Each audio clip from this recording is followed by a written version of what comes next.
Hello, I'm Brenda Davis, and the topic of my presentation is the astronomer Williamina Stevens Flemming, who's pictured in this photograph, and I think she sort of reminds me of Mona Lisa with sort of a smile, but not quite. Williamina Patton Stevens was born in Dundee, Scotland in 1857. She was intelligent and did very well in school, although she had very little formal education. At the age of 14, she became a pupil teacher in the Dundee public schools. She obtained no further formal higher education. She had no alma mater. She had no formal education in astronomy, but she was smart, a fast learner, and she had excellent critical thinking and observation skills that would serve her well throughout her lifetime. In fact, she would become recognized as a famous scientist. In 1877, at the age of 20, Williamina married James Orr Flemming, an accountant and widower, also of Dundee, Scotland. She and James immigrated to Boston, Massachusetts when she was 21. The marriage didn't last. In 1879, James Flemming abandoned pregnant Williamina, expecting what would be her only child. She worked as a maid in the home of Edward Charles Pickering, director of the Harvard College Observatory, for a while before deciding to go home to Scotland to deliver a son, whom she named Edward Pickering Flemming. Afterwards, she returned to Boston, leaving her infant son in Scotland with her mother. She returned to Boston and to the Pickering residence and resumed her duties as a maid for some time, and she also performed some clerical duties at the observatory for Edward Pickering. Soon after she returned, and having recognized her intelligence, Edward Pickering offered Williamina the opportunity to work in the Harvard College Conservatory as a full-time copyist and computer, which was the word used then for someone who analyzed information. When her son was 8 years old, he was sent to join her in Boston, and she finished raising him to adulthood as a single mother while working at the conservatory. Williamina was one of the founding members of the Harvard Computers, known as Pickering's Girls. She was hired to compute mathematical classifications and edit the observatory's publications. Williamina's job included using a magnifying glass to examine spectra, the breakdown of light from stars on photographic plates from celestial photography taken at the observatory. Pickering's celestial photography technique involved placing a prism in front of the telescope lens to capture the spectral image from each star. In this early method, rather than color, the spectra appeared in light or dark bands.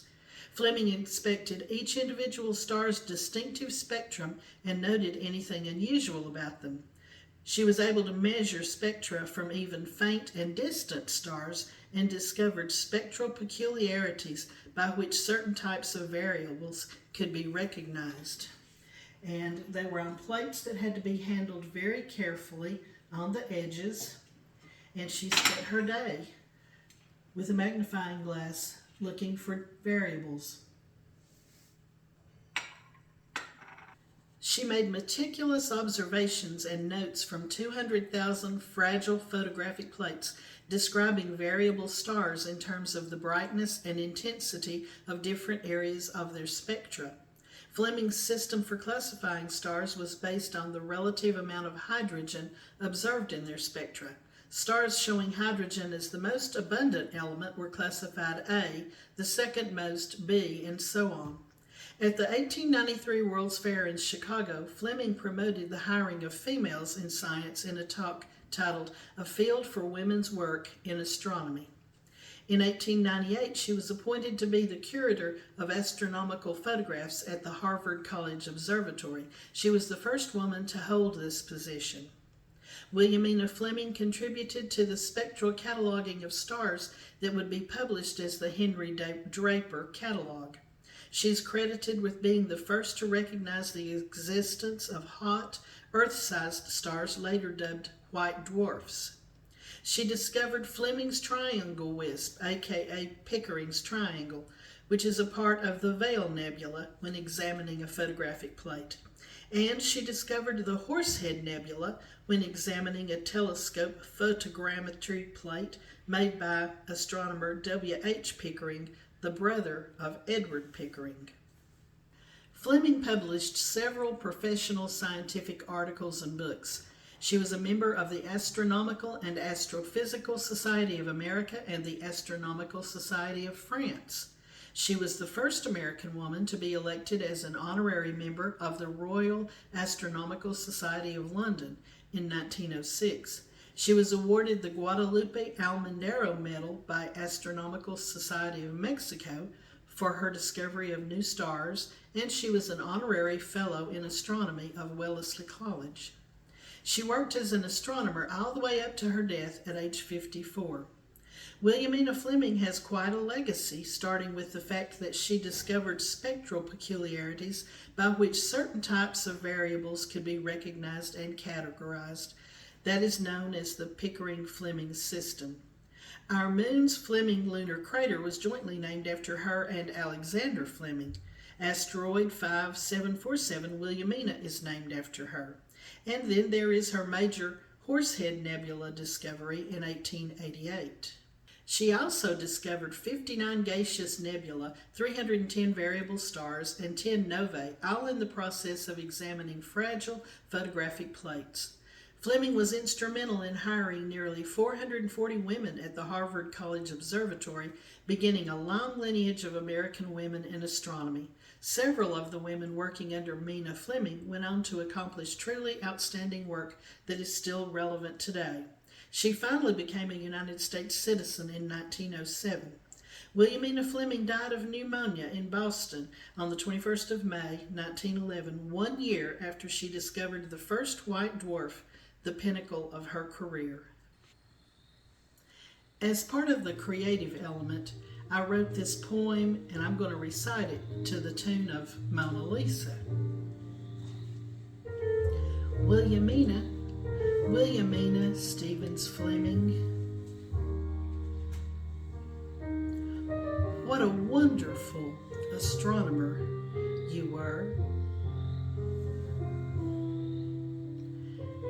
Edward Pickering told the fellows you were very bright, and you proved to him and others he was right. It's too bad your hubby left you and the baby, but it seems that Edward Pickering took you in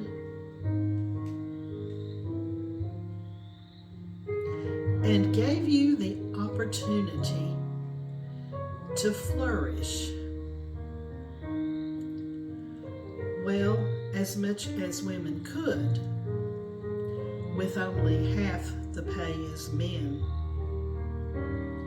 But when you worked in Harvard College's conservatory, you worked circles around many male astronomers.